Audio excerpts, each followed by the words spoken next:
새벽에 우리에게 주시는 말씀을 받습니다. 오늘은 사도행전 15장의 이제 마지막 부분을 읽을게요. 36절에서 41절까지 말씀을 읽겠습니다. 36절에서 41절까지 말씀을 저와 여러분이 한 절씩 말씀을 받겠습니다. 제가 먼저 36절 읽겠습니다. 며칠 후에 바울이 바나바더러 말하되 우리가 주의 말씀을 전한 각 성으로 다시 가서 형제들이 어떠한가 방문하자 하고, 바나바는 마가라는 요한도 데리고 가고자 하나. 38절 바울은 밤빌리아에서 자기를 자를 데리고 가는 것이 옳지 않다 하여 서로 심히 다투어 피차 갈라서니, 바나바는 마가를 데리고 배 타고 구브로로 가고. 40절 바울은 신라를 택한 후에 주의 은혜의 부탁함을 받고 떠나 수리아와 길리기아로 다니며 교회들을 경고하게 하니라. 아멘. 하나님입니다. 자, 오늘은 잘나서가 아닙니다라는 제목의 말씀으로 우리가 말씀을 하고 기도하겠는데, 오늘 이전에 그 마가 요한이 그 선교지를 이탈했던 이야기는 한번 드린 적이 있어요.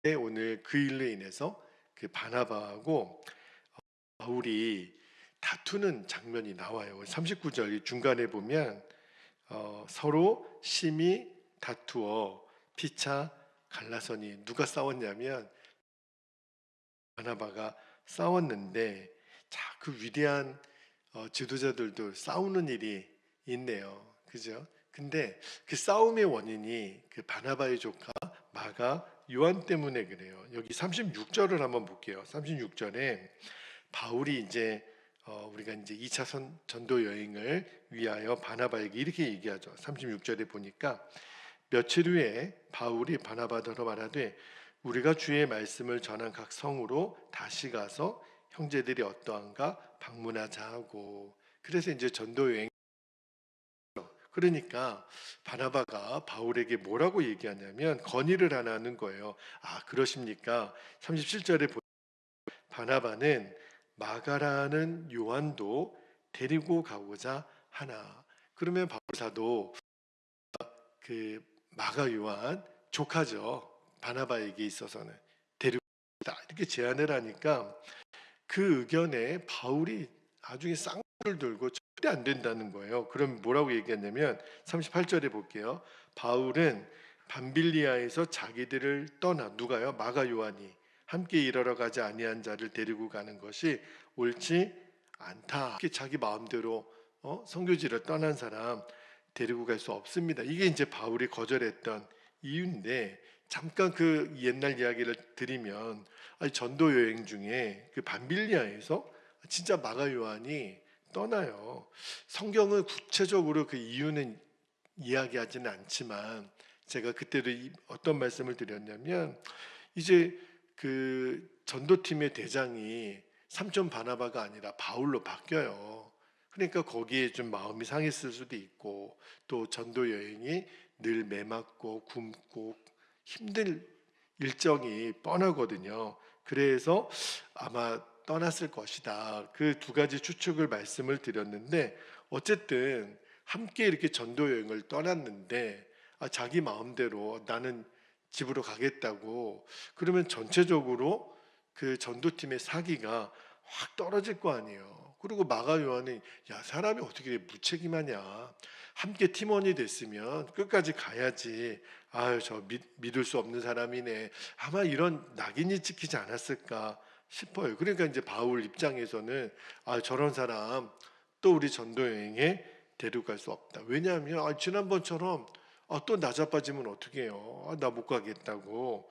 그러면 전도팀 전체를 생각하면 이게 마가 요한을 데리고 가는 문제는 굉장히 신중하게 결정할 수밖에 없잖아요. 그 다음에 바울의 입장에서는요, 여러분 바울은 성격이 어떤 성격이냐면, 아마 바울도 MBTI를 해보면 굉장히 열정적이고 직선적이고 또 뭐 자기 고집도 굉장히 강하고 아마 뭔가 이렇게 진행하는 일에 있어서는 열정에 있어서는 둘째가라면 서러울 정도로 그죠? 그런 성격이 그러니까 바울의 입장에서는요.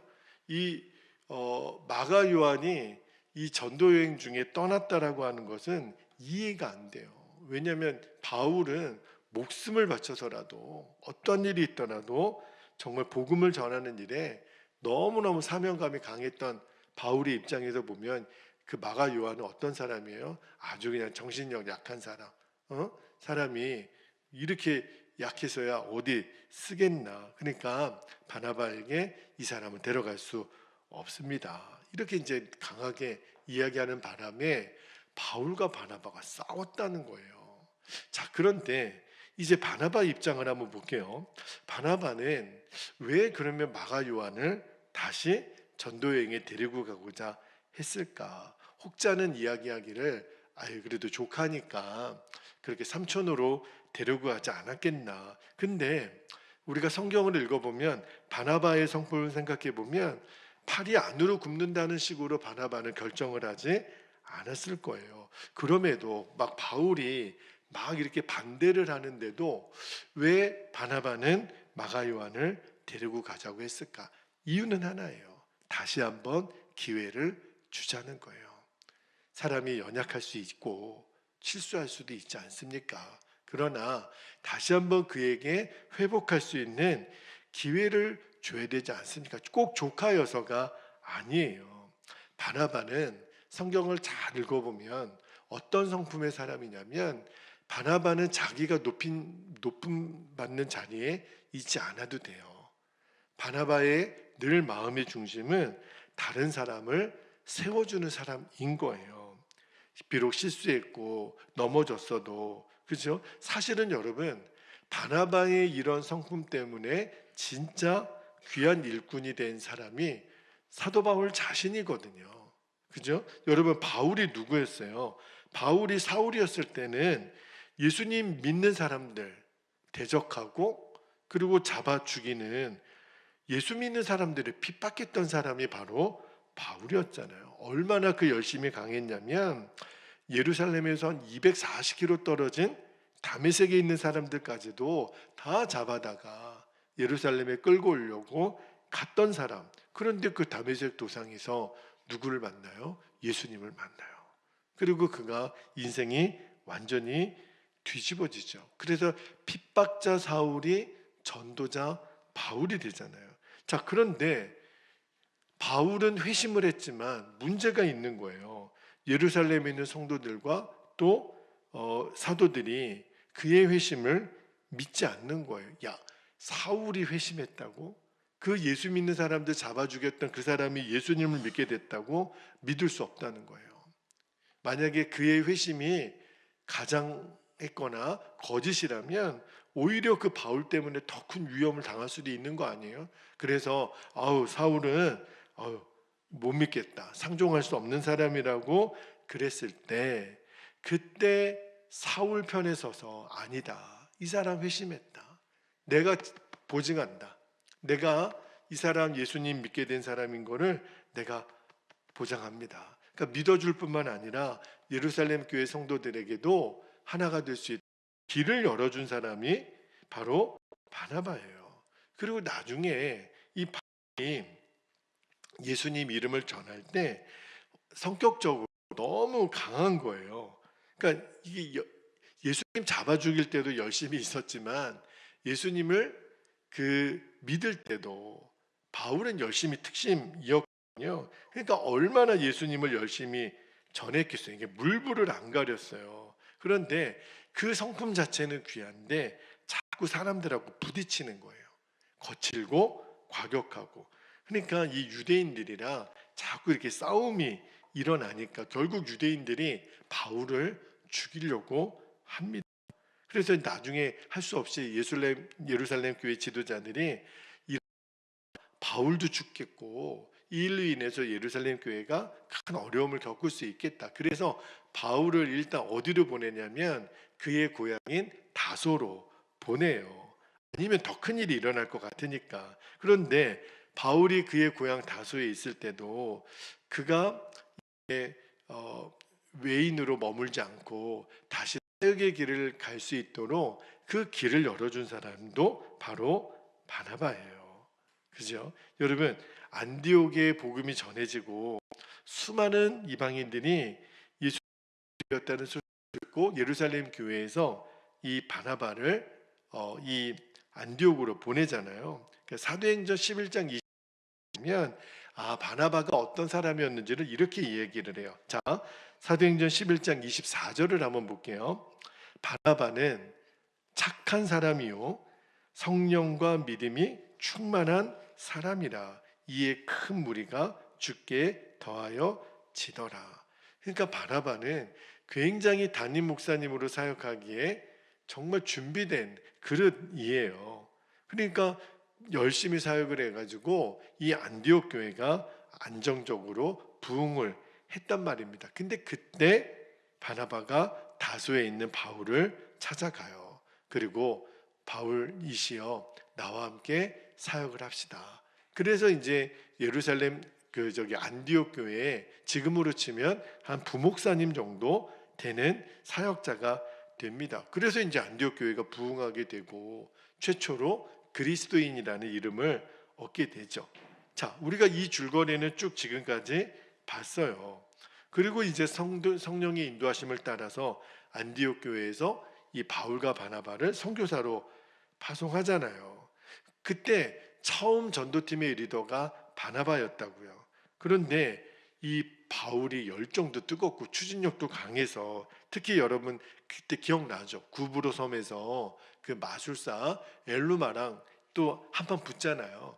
그때 이제 그들을 코를 납작하게 만들고 나서 이제는 바울이 이 전도팀의 리더가 돼요.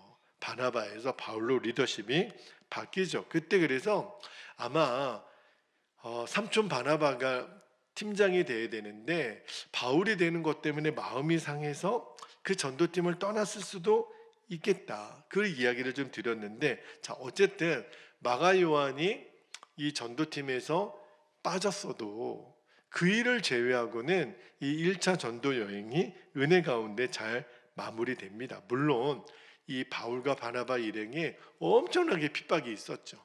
가는 곳마다 고생도 하고 그러나 이방인 나라들마다 예수님을 믿게 되고 구원받는 역사가 엄청나게 놀랍게 일어나요. 그죠? 자, 그런데 이렇게 이제 우여곡절 끝에 1차 전도 여행이 마무리가 됐어요. 근데 이 리더십이 바뀌는 과정에 어떻게 이렇게 아주 은혜 가운데 잘 마무리가 될 수 있었을까? 그거는 철저하게 바나바 때문에 그래요. 인간적인 마음으로 보면 여러분 잘 보세요. 내가 리더였는데 하루아침에 은근히 분위기가 바울로 바뀌었다. 사람인지라 마음이 상할 수도 있거든요. 근데 이 전도 여행이 끝까지 은혜 가운데 잘 마무리가 되었다는 것은 바나바가 새로 리더십을 갖게 된 바울을 밀어줬다는 거예요. 잘 됐습니다. 저보다도 바울 사도가 훨씬 더 리더 역할을 잘할 것 같습니다. 그렇게 세워주고 협력했기 때문에 그래서 이 전도여행이 마무리가 잘 된 거예요. 바울은 그런 성품의 사람이에요. 내가 리더가 아니어도 상관없어요. 주님이 맡기신 사역만 잘 감당할 수 있다면 내가 어느 자리에 있든지 그게 뭐가 중요해요. 오히려 바울 사도를 계속 세워줍니다. 그래서 저는요 교회 안에 사실은 성품적으로 보면 이 바나바 같은 사람이 많은 교회가 훨씬 더 은혜가 충만합니다. 바나바 같은 사람이 있어야 교회가 문제가 없어요. 왜냐하면 사람을 다 끌어안아 주거든요. 나 죽고 예수로 사는 이 정신의 핵심에 이 바나바 같은 성품이 있어요. 자, 그런데 이런 성품의 바나바가 그 마가 요한에게 기회를 한번 더 주자. 당연한 거죠. 바울에게도 그랬는데. 그죠? 그러니까 조카여서가 아니라 바나바는 누구라도 사람을 세워줄 줄 아는 사람. 그죠? 자, 그런데 이 일로 인해서 마가 요한을 데리고 가냐 마느냐 이 문제로 인해서 바울과 바나바가 엄청 싸우고 나서 2차 전도 여행 때는 헤어집니다. 그죠? 그래서 이 바나바는 누가랑 같이 가고 바울은 실라랑 같이 가게 되잖아요. 근데 여러분, 여기서 우리가 은혜를 잘못 받으면 아유 거봐, 이 위대한 지도자들도 아유 믿음 좋은 사람들도 이렇게 다투고 갈라지네. 그럼 나 같은 사람도 뭐 싸우고 갈라지는 건 당연한 거 아니야. 이렇게 은혜를 받으시면 안 됩니다. 만약에 그런 것으로 우리가 오해할까 봐 성경이 기록됐다면 이거는 잘못됐겠죠. 그럼에도 불구하고 성경이 사실은 약간은 부끄러운 이야기예요. 담임 목사님, 부목사님이 서로 싸워서 갈라졌다. 오늘날 교회도 그런 일이 있을 수 있으니까. 그런데 성경은 왜 이 이야기를 기록했을까? 아, 이게 다투고 싸우는 거는 어쩔 수 없는 일인가 보다. 아니에요. 그런 의도로 기록된 게 아닙니다. 그러면 성경은 왜 바울과 바나바가 다투고 갈라졌다, 이 이야기를 기록했을까요? 제가 오늘 설교 제목에 그렇게 제목을 정해봤죠. 우리가 쓰임 받는 것은 내가 잘나서가 아닙니다. 그럼 뭐죠? 우리가 쓰임 받는 것은 철저하게 하나님의 은혜예요. 이 사실을 기억하자는 거예요. 완벽해서 쓰임 받는 사람 없습니다. 오히려 내가 스스로 완벽하다라고 생각하는 사람은 하나님이 쓰시기가 더 어려워요. 하나님은 우리가 연약해도, 그리고 부끄러운 과거를 가졌어도, 실수했어도 하나님 우리를 쓰세요. 그게 뭐예요? 은혜예요, 은혜. 우리는 은혜로 쓰임 받는 거예요. 여러분, 바울도 바나바도 생각해 보면 얼마나 귀한 사람들이에요. 성경의 대표적인 지도자들이잖아요. 그러나 오늘 말씀해 보니까 그들도 완전하지 않아요. 이 문제 하나, 마가 요한의 문제 하나를 지혜롭게 해결하지 못합니다. 아마 싸울 때 심히 다투고 갈라졌다라는 말은 오늘날로 치면 진짜 혈기까지 냈다라는 뜻이거든요. 저는 말씀을 읽으면서 아, 그렇구나. 사람이 이렇게 연약하구나. 그러면서 그런 마음을 주세요. 우리가 하나님께 쓰임 받는 것은 절대 내가 잘나서가 아니구나. 그죠? 하나님의 은혜예요, 은혜. 그러나 아무나 쓰임 받는 거는 아니거든요. 그래서 제가 내일 새벽에는 그러면 하나님이 우리를 쓰시는 기준은 과연 뭘까? 그 다음에 여러분 궁금하지 않아요? 이 바울과 바나바가 다투고 헤어진 다음에 어떻게 됐을까요? 그리고 이제 반대를 했기 때문에 요한은 또 바울 사도 얼굴 보기가 어렵지 않았겠어요? 그죠? 그러면 마가 요한은 나중에 신약 성경의 첫 번째 성경인 그 원래는 마태복음은 순서상 앞에 있지만 복음서 중에 제일 먼저 기록된 거는 마가복음이 먼저 기록됐거든요. 그 저자예요. 그러니까 이 마가는 나중에 어떻게 되었나? 내일 새벽에는 그 이야기를 나누려고 그래요. 오늘 설교의 새벽의 설교의 핵심은요, 꼭 기억하셔야 돼요. 하나님께 우리가 하는 것은 내가 잘나서가 아닙니다. 인간은 다 이렇게 연약해요. 쓰임 받는 것은 뭐예요? 다 하나님의 은혜입니다. 그거를 보자는 거예요. 아, 이렇게 지도자들도 싸웠구나. 이게 팩트가 아니에요. 그죠? 우리가 붙잡고자 하는 거는 그런 가운데도 하나님은 하나님의 일을 위해서 하나님의 은혜로 언제나 우리를 인도하시는 거예요. 그리고 특히 바울보다 바나바를 주목해 보고 싶은 거예요. 그의 성품, 끝까지 품고 끝까지 세우기를 원했던 그러한 바나바 같은 성품이 저와 여러분에게도 임하게 되기를 축복합니다. 자, 이제 우리 함께 기도합니다. 두 가지 기도 제목을 오늘도 좀 나누고 기도할게요. 자, 첫 번째는 오늘 설교 제목 똑같습니다. 우리가 하나님께 쓰임 받는 것은 나의 어떠함하고 상관없어요. 내가 잘났거나 못났거나 그게 쓰임 받고 안 쓰임 받고의 기준이 아니에요.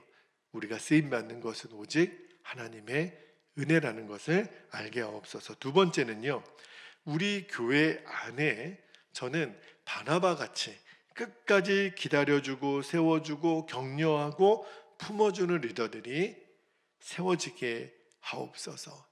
2024년도가 이렇게 마무리되고 2025년도에 하나님 이제 우리 교회 안에도 기뻐하시는 임원들이 세워지고 앞으로 우리 교회에 부흥을 이끌어갈 바나바 같은 그러한 리더들이 세워지는 우리 교회가 되도록 여러분 꼭 그렇게 기도해 주시기를 바랍니다. 이 시간 오늘 말씀과 기도 제목을 붙잡고 이 시간 우리 주님의 이름을 간절히 부르시고 기도하겠습니다. 주여